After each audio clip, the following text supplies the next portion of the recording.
With the election campaign in full swing, we're connecting with voters across the country. We'd like to know what issues matter most to you. You can always let us know at askhano@cbc.ca. Right now, we've connected with Michelle Spencer. She's from Pincher Creek, Alberta, about 200 kilometers south of Calgary. Michelle, thanks for joining us. Hi, nice to be here. Thanks, Ian. Talk to us about your main concerns heading into this election.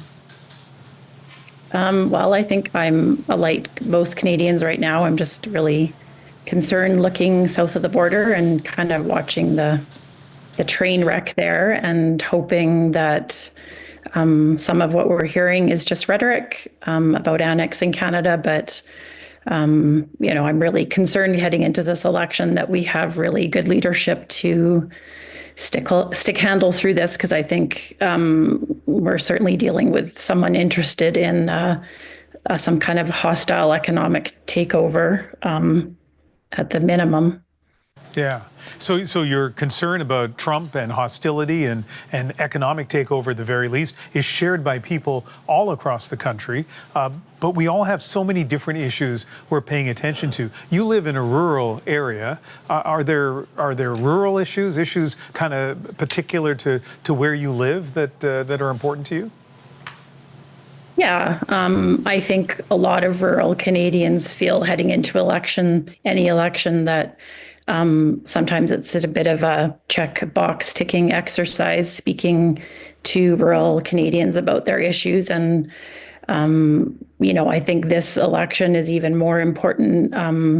Already, we're not really hearing even our own premier in Alberta talking about agriculture, and talking about failing healthcare and education systems that actually there's so many issues that hit rural Albertans first. I think remote communities and people feel the impacts of failing systems first.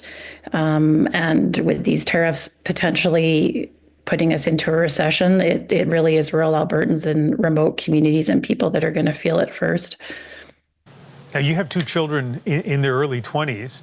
Parents are always concerned about the well-being of their kids, no matter how old those kids are. What are your concerns about their future? I think at this point, I'm almost most concerned about kind of the psychological impacts of the times we're in. I think it's just, I think for young people in their 20s and 30s that they've been just living in such topsy-turvy times as they're trying to get their lives started, and this is all happening at the same time as government is really being demonized. And I think more than ever we need good government, and we need people that are going to provide stability for these young people so they can kind of get on with focusing on the things that we all got to focus on when we were in our 20s, 30s, and 40s, rather than lurching from crisis to crisis with leaders that are more interested in talking to their base than actually addressing issues. And I want to quickly ask you one last question. You mentioned your premier, Danielle Smith, and as you know, she's been facing some controversy over comments she made to Breitbart, a right-wing media organization, that she seemed to suggest that she talked to the Trump administration, to officials, saying, look, this tariff war is hurting the Conservatives. Maybe you can ease off. That's an interpretation anyway, while this campaign is on. Has that issue landed with you? Is that something that concerns you? Yeah, for sure. I mean, in some ways, I'm thankful that she got in front of a mic and showed her true colors. I'm a little concerned what she would say in private, if that's what she would say in front of a microphone. But I think she's doing Albertans a real disservice. I mean, I think most Albertans are reasonable people, and the country's called a family meeting, and I think Albertans want to be at the table with everyone else and not like kicking and screaming from the bedroom.